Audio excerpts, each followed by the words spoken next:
होता है सीक्वेंस वाला, एक ऑर्डर होता है कमांड देने वाला। यहाँ पे कौन से ऑर्डर की बात हो रही है?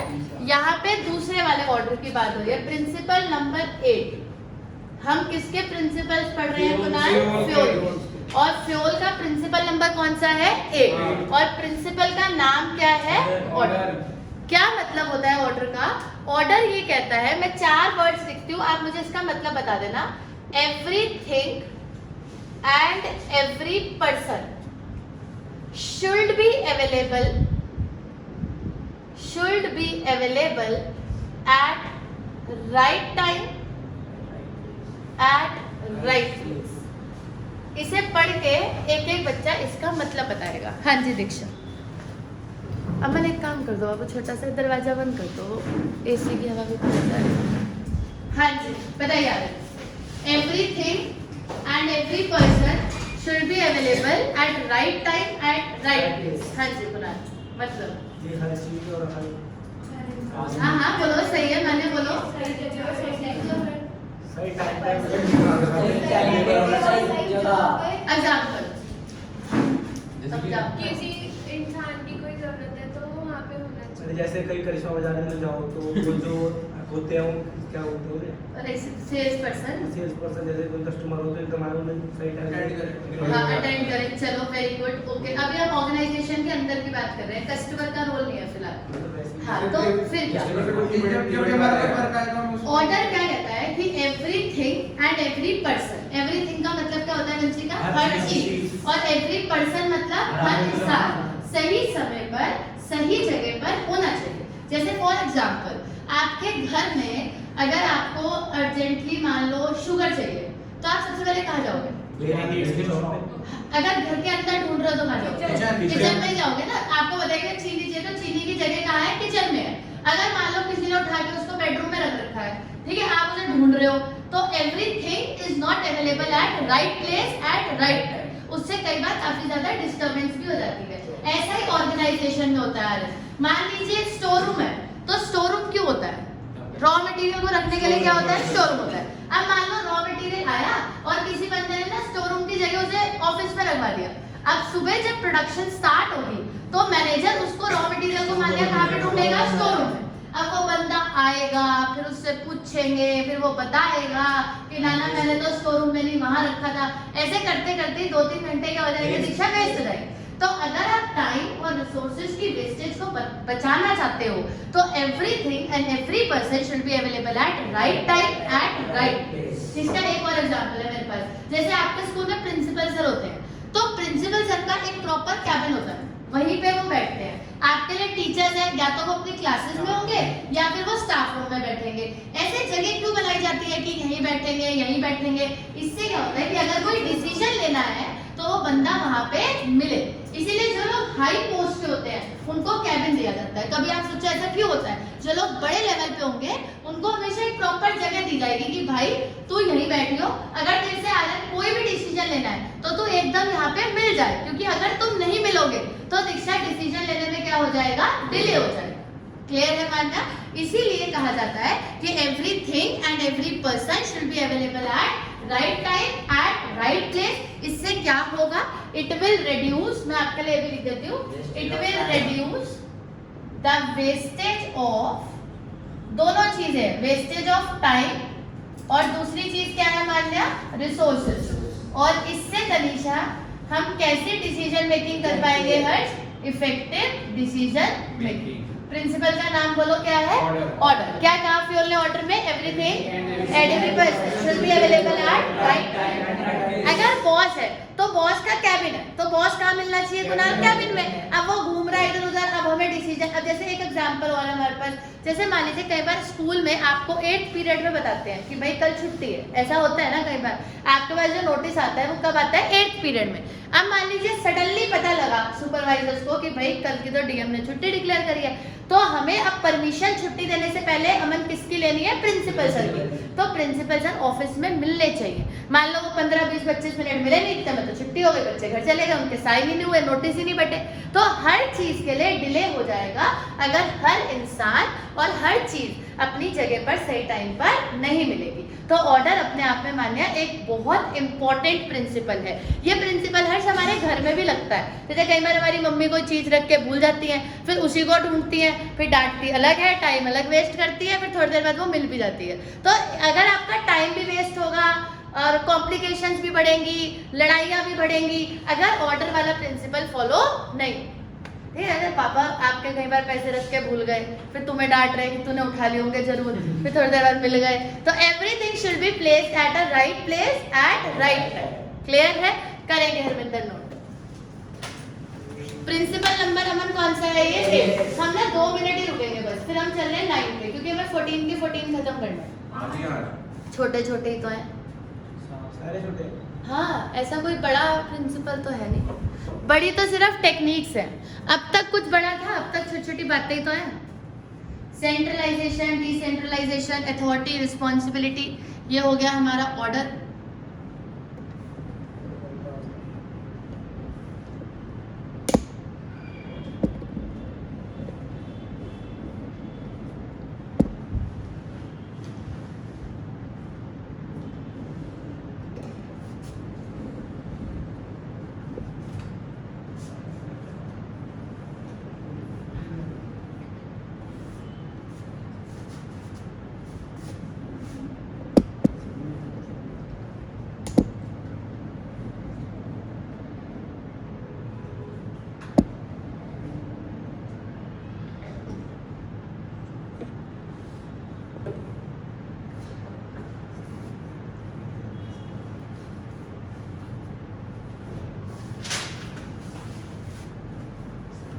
डन?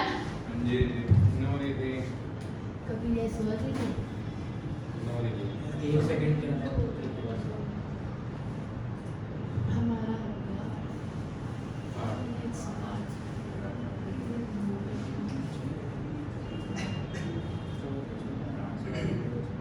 चल, नेक्स्ट प्रिंसिपल है इनिशिएटिव।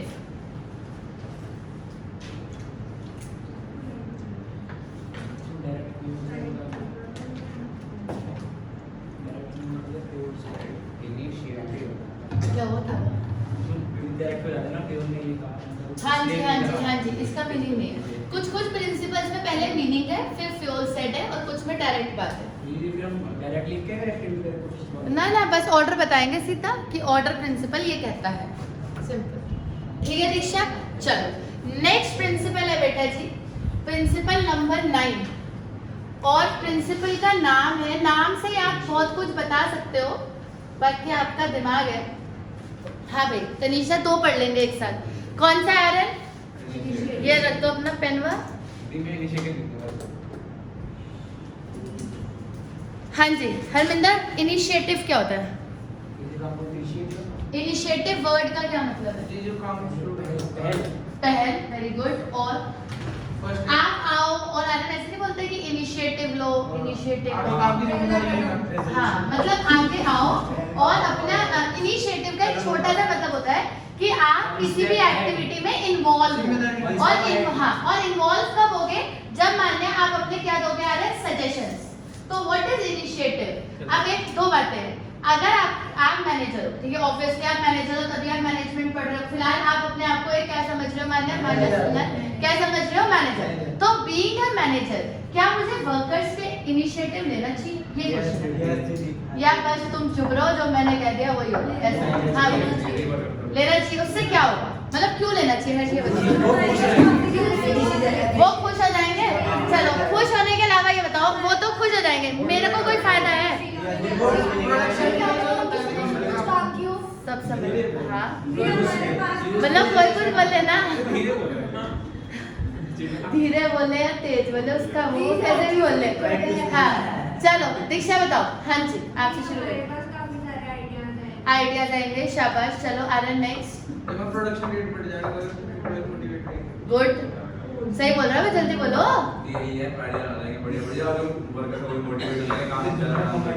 अच्छा चलो, अमन कुछ है नई बात? तुम्हारा आर्यन वाला ही, आर्यन का दीक्षा वाला है, अमन का आर्यन वाला है, आर्यन का अमन वाला है, तेजस का इसके वाला होगा। हाँ अमन बोला करो थोड़ा सा ना वो। हाँ बताओ। आइडियाज मिलेंगे, सजेशन आइडियाज मिलेंगे, सजेशंस मिलेंगे, वर्कर मोटिवेट रहेंगे। इसके अलावा कुछ और सोच है आपकी? ना करेंगे तो हम वही छोड़ देंगे। Very good. करेंगे तो वही जो हमें करना होगा, ये है पक्का मैनेजर, ठीक है। नहीं, एक छोटी सी बात बताती हूँ। अच्छा, सजेशन मिल जाएंगे तो आपने बोल दिया, वर्कर से अच्छे सजेशन आपको बड़े से बड़ा आदमी नहीं दे सकता। आप बताओ ऐसा क्यों? एग्जैक्टली, क्योंकि वो लोग काम को करते हैं। एक एसी ऑफिस में बैठकर, है ना, आराम से बैठे हैं, चेयर टेबल पे एसी चल रहा है, फाइलें लग रही हैं, ठीक है। हमें क्या पता कि प्रोडक्शन, हाँ अब ध्यान से सुनो, हमें क्या पता अमन कि जब असल में काम किया जाता है तो कैसे आप होता है। और सबसे बड़ी बात है मान्या कि वहां पर हर्ष क्या क्या प्रॉब्लम्स आती हैं वो उसी बंदे को पता होती हैं जो असल में काम को कर रहा होता है। आप बहुत अच्छी बात बताई मैंने आपको, इसको बहुत ध्यान से सुनना।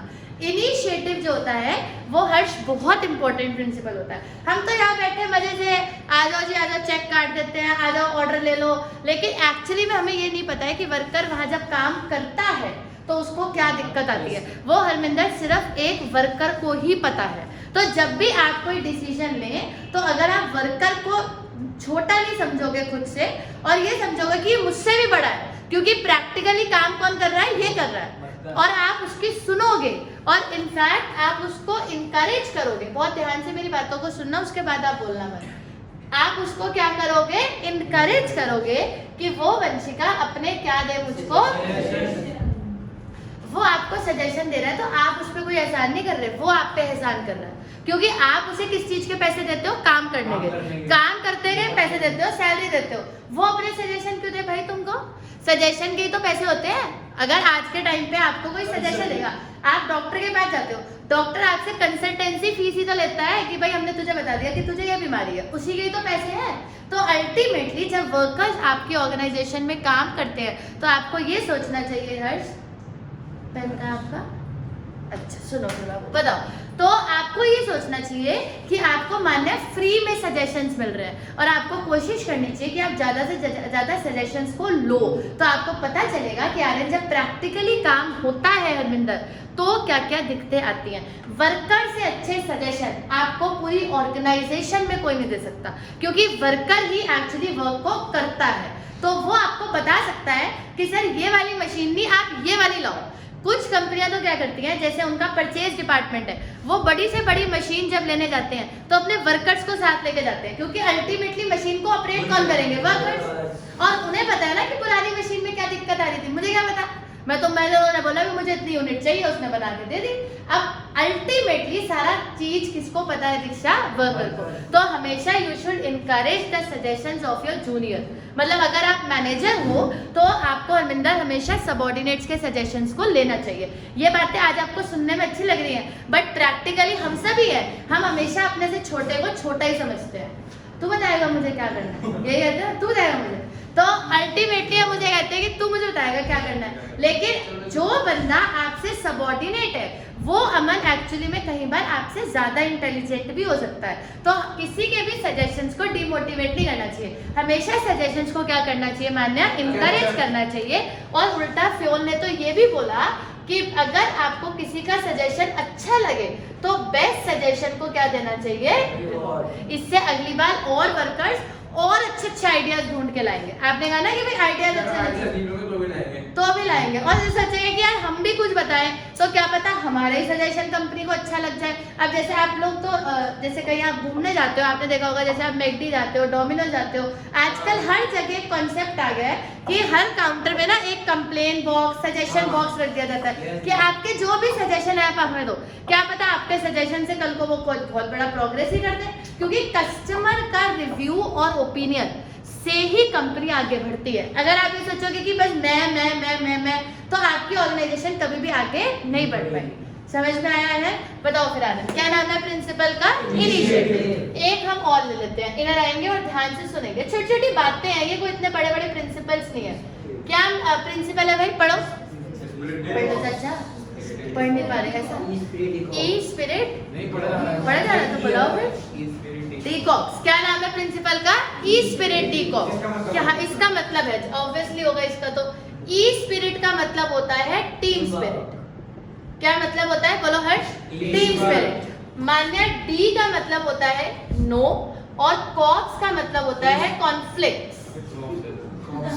चलो बनाओ, लाइन बनाइए हरमिंदर।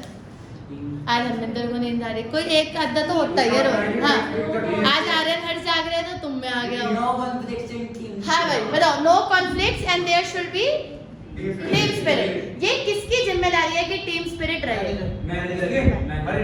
हर इंडिविजुअल की तो है ही, लेकिन सबसे ज्यादा जिम्मेदारी किसकी होती है? मैनेजर। टीम में 12 प्लेयर खेलते हैं, तो 12 प्लेयर में यूनिटी रहेगी, ये काम तो कोच का है ना, नहीं तो कोच को रखा क्यों है? कोच का काम सिर्फ गेम सिखाना नहीं होता। आपको एक फैक्ट बता रही हूँ, कोच का गेम सिखाना is not a, Virat Kohli को कौन सा कोच गेम सिखा रहा है? उसको तो आती है ना game.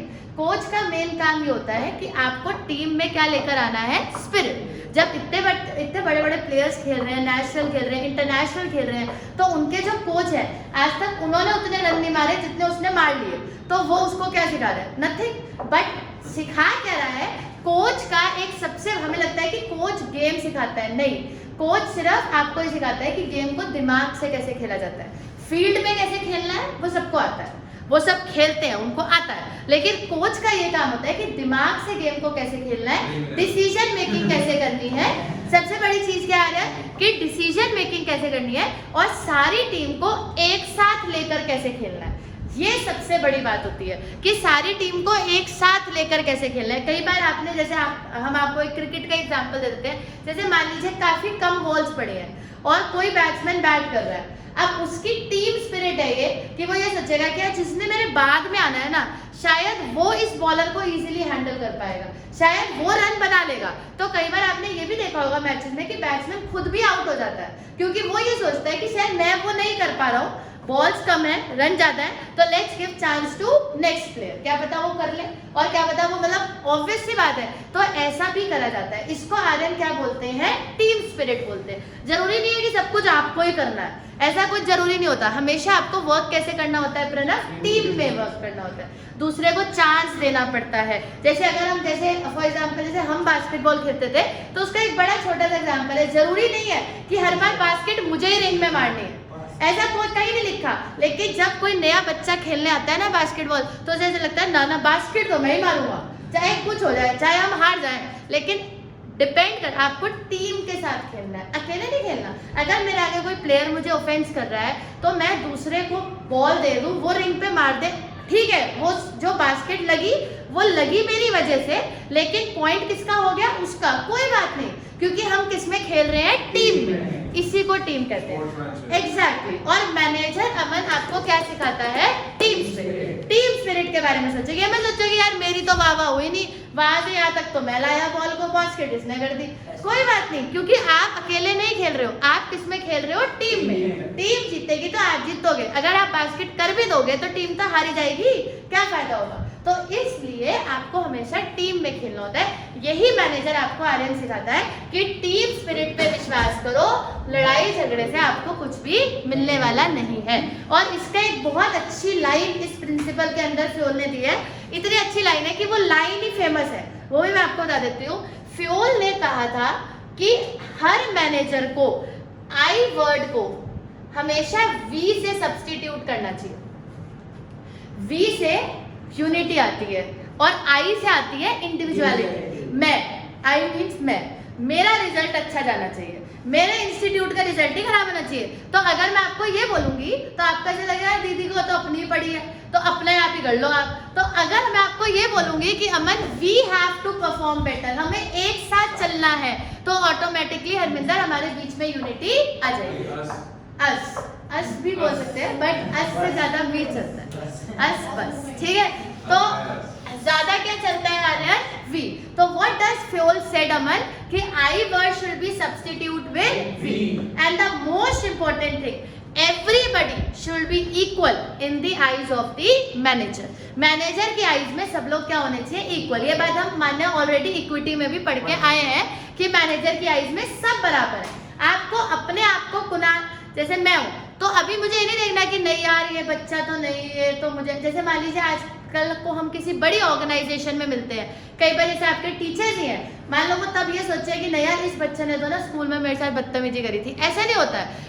For us everybody is equal, हर बच्चा क्या है? इक्वल है। उसने जो करा था, जो नहीं करा था, वो सब अभी फिलहाल मैटर नहीं करता है। क्लियर है प्रणव? मैनेजर बनना बेटा जी आसान नहीं होता, ये मैं आपको एक छोटी सी बात में समझाती हूँ। अभी हम बातें पढ़ रहे हैं, बहुत अच्छा लग रहा है, हाँ ऐसा करना चाहिए, सही बात है, लेकिन प्रैक्टिकली शायद मैं भी उसको इम्प्लीमेंट नहीं करती होंगी, क्योंकि हर आदमी इगोइस्टिक होता ही है और हर आदमी ये सोचता है कि टास्क को हमेशा मैं ही पूरा करूँ, गेम फिनिश हमेशा मैं ही करूँ, सिर्फ मेरी ही वाह वाह हो। कोई क्यों सोचेगा कि यार ना मेरे दूसरे की हो जाए, ऐसा कोई क्यों सोचेगा? बट बीइंग अ मैनेजर अमन, ये सब चीज़ें हमें अपने अंदर लानी पड़ती हैं। जब हम ये चीज़ें अपने अंदर लाएंगे तभी हर समय एक अच्छे मैनेजर बन पाएंगे, क्योंकि हमारा टास्क है हमें क्या चीज़ इंकरेज करनी है, टीम स्पिरिट। आप टीम के कैप्टन हो, आप ही अपनी अपनी करते रहते हो, तो अगर आप अपनी अपनी करोगे तो प्लेयर्स भी अपनी अपनी करेंगे। अगर धोनी, जब जिस टाइम पे धोनी कैप्टन था तो हमेशा टीम स्पिरिट क्या होता था, ज्यादा होता था, क्योंकि वो टीम के लिए क्या करता था, सेक्रीफाइस करता था। बहुत सारी चीजें आपको टीम के लिए सेक्रीफाइस करनी पड़ती है, इसी को एक अच्छा क्या बोलते हैं प्रणव, मैनेजर बोलते हैं। समझ में आया आनंद? बोलो फिर फ्यूल के 2 प्रिंसिपल्स, और एक कौन सा है, इनिशिएटिव, और दूसरा हरमिंदर स्पिरिट डी कॉ। बताएंगे कुणाल? अब तक कौन कौन से हो गए? 9 हो गए ना, 10 हो गए भाई, 4 ही रह गए। बताओ कौन कौन से हो गए? सबसे पहले डिवीजन ऑफ टाइम लेना, टाइम, डिवीजन ऑफ वर्क, फिर आया था डिसिप्लिन, फिर अथॉरिटी एंड रिस्पांसिबिलिटी। अब इन 4 को अलग कर दो, डिवीजन ऑफ वर्क, डिसिप्लिन, बोलो सेंट्रलाइजेशन एंड, हाँ, और अथॉरिटी एंड रिस्पांसिबिलिटी। बोला करो, division of work, discipline, centralization and decentralization, authority and responsibility. 4 हो गए, अब बचे 6 हो गए, remuneration of personnel, equity, stability of personnel, order, initiative और स्पिरिटी कॉस्ट। लिखवाऊंगी मैं 14 के 14, याद हो गए 10? चल नोट करो, फिर 4 और पढ़ो। हाँ जी सुनाओ आप भी।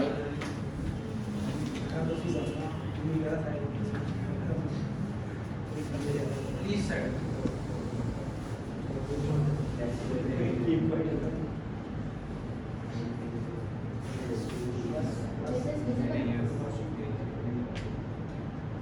मंडे से करेंगे थोड़ी सेटिंग चेंज, बैठने की, कैमरे की, जिससे ज़्यादा टाइम वेस्ट।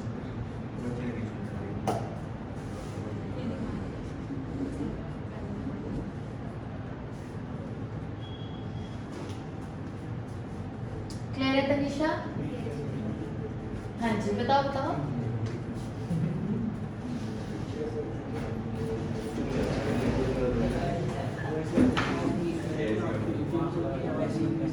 टीम स्पिरिट के बारे में हर्ष कौन सा प्रिंसिपल बात करता है? एंड हाँ वो डैश डैश डैश ही निकल गया भाई। तो वैसे बोलना है spirit dash D dash cos, ठीक है? कम्मो वो दो बहुत इम्पोर्टेंट।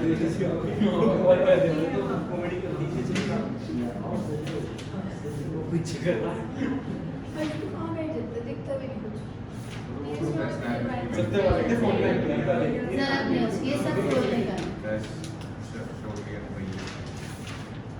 मैंने तो टेबल बैठा हो यार।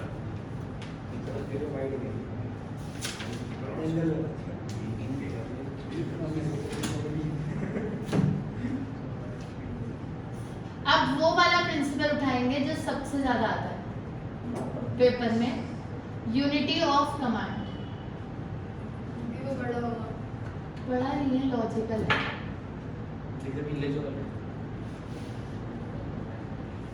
ये सब छोटी छोटी बातें हैं, छोटे बच्चे की बात है, छोटे बच्चे छोटे बच्चे झूठा हो गया, मैं दूसरा लेती हूँ। अभी ठंडा ही आया होगा, आंटी हाथ लगा के ठंडा कैसे कर देती? हाँ भाई हरमिंदर हो गया, चलो ये भी नहीं हुआ। तुम्हारे भरोसे तो मुझे नहीं लगता कल तक पड़ेगा। डीमन आ गए 10th क्लास में।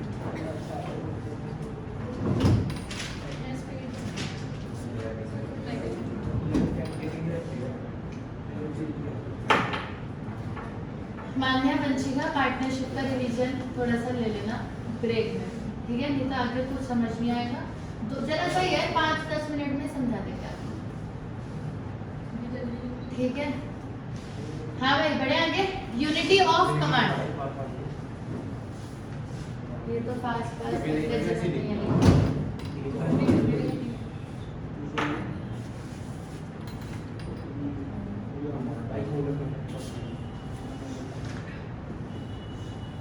हो नहीं है क्या मेरा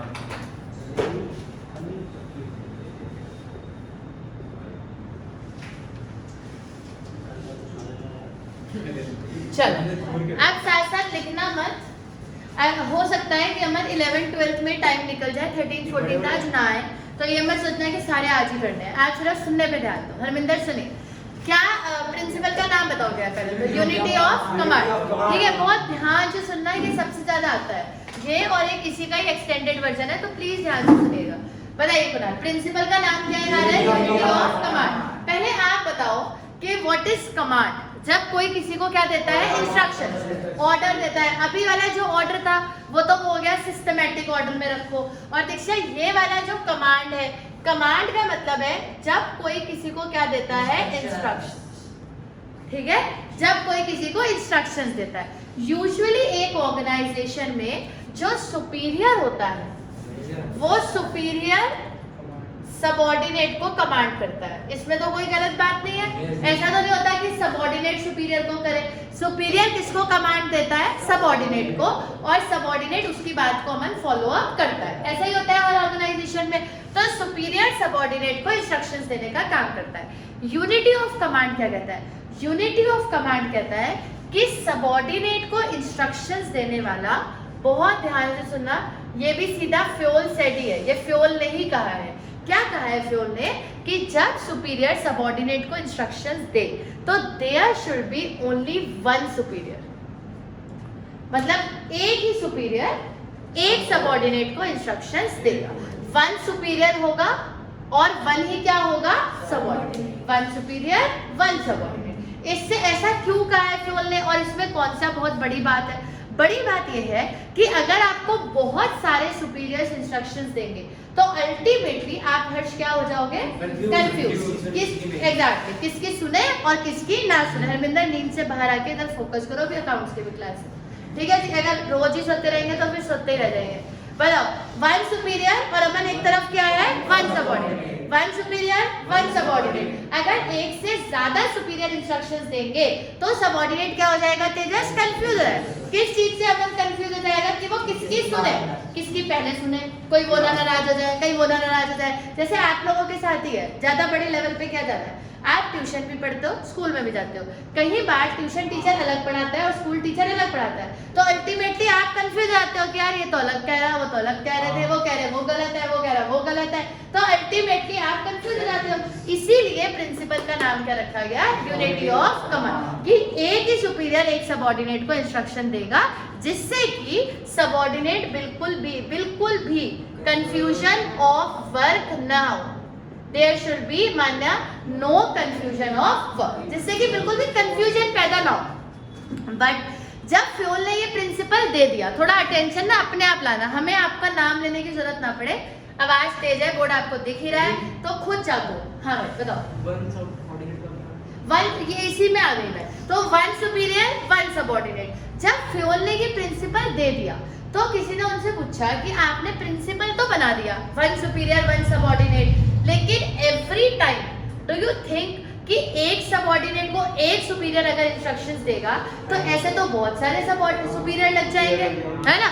अब जैसे मान लो आप 12 बच्चे हो फॉर एग्जांपल, अब वन सुपीरियर वन सबऑर्डिनेट का रूल लगाए तो वन सुपीरियर वन सबऑर्डिनेट, फिर 1 घंटा वंशिका बढ़ के जाएगी, फिर वन सुपीरियर वन सबऑर्डिनेट। तो उस हिसाब से तो मुझे 12 घंटे बढ़ाना पड़ेगा कि किसी को कंफ्यूजन ना हो। तो फिर उन्होंने भी सोचा यार बात तो सही है, अगर वन सुपीरियर वन सबऑर्डिनेट का रूल लगाएंगे तो आर्यन कॉस्ट तो बहुत ज्यादा आ जाएगी, क्योंकि हर सबऑर्डिनेट के लिए आपको एक मान्य क्या रखना पड़ेगा? सुपीरियर। एक सबऑर्डिनेट के लिए तो इतने सारे सबऑर्डिनेट्स होते हैं, आप कितने सारे सुपीरियर रखोगे? ऐसे तो बहुत सारे पैसे खर्च हो जाएंगे। अगर आपके स्कूल में अकाउंट्स पढ़ने वाले 50 बच्चे हैं तो 50 टीचर कहाँ से लाएंगे? एक ही टीचर तो पढ़ाता है। तो फिर फ्योल ने ये सोचा कि चलो ठीक है, हम इसी प्रिंसिपल का एक एक्सटेंडेड वर्जन बनाते हैं। एक्सटेंडेड वर्जन ये है कि अगर सबऑर्डिनेट्स, वो अगर बीच में अगर भी है, अगर सबऑर्डिनेट्स का टास्क क्या है सेम।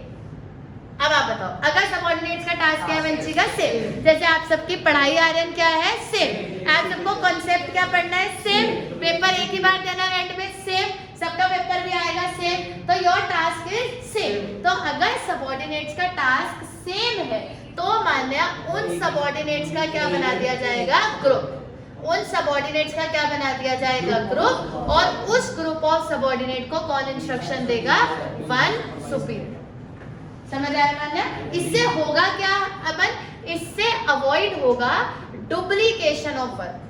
क्योंकि अगर वन सुपीरियर वन सबऑर्डिनेट करके मैं पढ़ाऊं तो अगर 12-15 बच्चे हैं तो मुझे हर बच्चे को एक एक बार पढ़ाना पड़ेगा। अब मैं हर्ष को एक बार पढ़ाऊंगी, इन्हें एक बार, इन्हें एक बार, ऐसे तो मेरा डुप्लीकेशन होगा काम का, क्योंकि मैं एक ही चीज बार बार पढ़ा रही हूँ दीक्षा। तो अगर मुझे डुप्लीकेशन को बचाना है, मुझे एफर्ट्स वेस्टेज को बताना है, तो अगर सबऑर्डिनेट्स का टास्क सेम है तो उनका बना दिया जाएगा ग्रुप और उन्हें कौन असाइन कर दिया जाएगा? हर्ष, एक सुपीरियर। इस वर्जन को नाम दिया गया यूनिटी ऑफ डायरेक्शन। और ऊपर वाले का नाम क्या था दीक्षा? कमांड। यूनिटी ऑफ कमांड का एक्सटेंडेड वर्जन है। तो गलत है। गलत नहीं है, मैं गलत नहीं है, मदद। यूनिटी ऑफ कमांड का क्या है आर्यन? एक्सटेंडेड वर्जन है। अमन क्या है एक्सटेंडेड वर्जन? यूनिटी ऑफ, हाँ मैं रहती हूँ, वन सुपीरियर वन सबऑर्डिनेट। हर बार जरूरी तो नहीं है ना हरमिंदर कि सारे सबऑर्डिनेट्स का टास्क सेम हो। क्या पता सबऑर्डिनेट्स का टास्क ही अलग अलग है। अगर सारे सबऑर्डिनेट्स का टास्क अलग है, हर्ष का काम अलग है, तनिषा का काम अलग है, वंशिका का काम अलग है, तो फिर मुझे क्या लगाना पड़ेगा? Unity of command. गलत कुछ नहीं है। अगर आप सबकी पढ़ाई एक जैसी है, आप जैसे आपको एक एग्जांपल देती हूँ, अभी आप बैच पढ़ रहे हो, आप सबको एक ही जैसा पढ़ना है, हर बच्चे को प्रिंसिपल्स ऑफ मैनेजमेंट ही पढ़ना है, क्योंकि किसी ने नहीं पढ़ रखे। तो हम क्या लगा रहे हैं? Unity of direction. जब हम जनवरी फरवरी में पहुंच जाएंगे तो हर बच्चे की क्वेरी अलग होगी। किसी को मान लो इन्हें प्रिंसिपल्स ऑफ मैनेजमेंट में क्वेरी है, इन्हें नहीं है, तो फिर हम क्या लगाते हैं? Unity of command, one superior one subordinate लगाते हैं ना। क्योंकि हम आपको ये कहते हैं कि अपनी अपनी क्वेरी पूछने आना। यही कहा जाता है आपको। जब आपका सारा रिवीजन खत्म हो जाता है, सारा कोर्स खत्म हो जाता है, जब 11th में सब खत्म हो गया था, तब हमने आपको कहा था कि अपनी क्वेरी पूछने आ जाना। तब हमने कौन सा प्रिंसिपल लगाया था? माने वन सुपीरियर वन सबऑर्डिनेट। ध्यान से पढ़ो, कौन सा प्रिंसिपल लगाया था? वन सुपीरियर वन सबऑर्डिनेट वाला, यानी कि यूनिटी ऑफ कमांड वाला।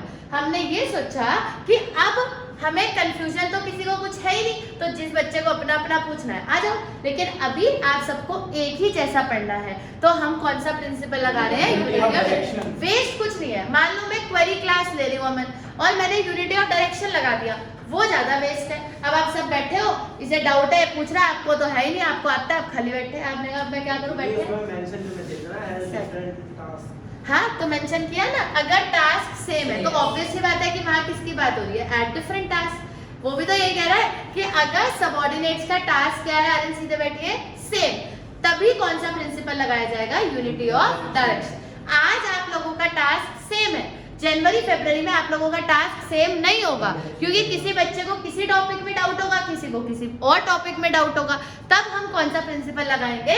Unity of command. क्योंकि अगर हम तब आर्यन यूनिटी ऑफ डायरेक्शन लगाते हैं तब हमारा ज्यादा वेस्टेज होगा, क्योंकि 5 बच्चे फालतू में बैठे हैं, उनको वो टॉपिक आता है पर वो बैठे हैं क्योंकि छठा अपनी क्वेरी पूछ रहा है। तो तब हम कौन सा प्रिंसिपल लगाते हैं? Unity of command. समझ में आया प्रणव? और अभी हम कौन सा प्रिंसिपल लगा रहे हैं? Unity of direction. ये फ्योल के सबसे इंपॉर्टेंट 2 प्रिंसिपल है। क्या नाम है दीक्षा इसका? कमांड और यूनिटी ऑफ डायरेक्शन। अब मुझे मेन बात बताओ हरमिंदर, यूनिटी ऑफ कमांड का क्या रूल है? और यूनिटी ऑफ डायरेक्शन का तनिषा? इससे क्या अवॉइड होता है? Confusion of work. इससे क्या अवॉइड होता है? डुप्लीकेशन। उससे क्या अवॉइड होता है? और इससे क्या अवॉइड होता है? उससे क्या अवॉइड होता है? Confusion of work. इससे क्या अवॉइड होता है? Duplication. Unity of direction, unity of command. D for direction, D for duplication, C for command, C for confusion. याद रखना, कंफ्यूजन उससे दूर होता है और डुप्लीकेशन इससे दूर होता है। डुप्लीकेशन दूर होता है। क्लियर है दीक्षा? करेंगे अच्छे से नोट कॉपी में। Be quick.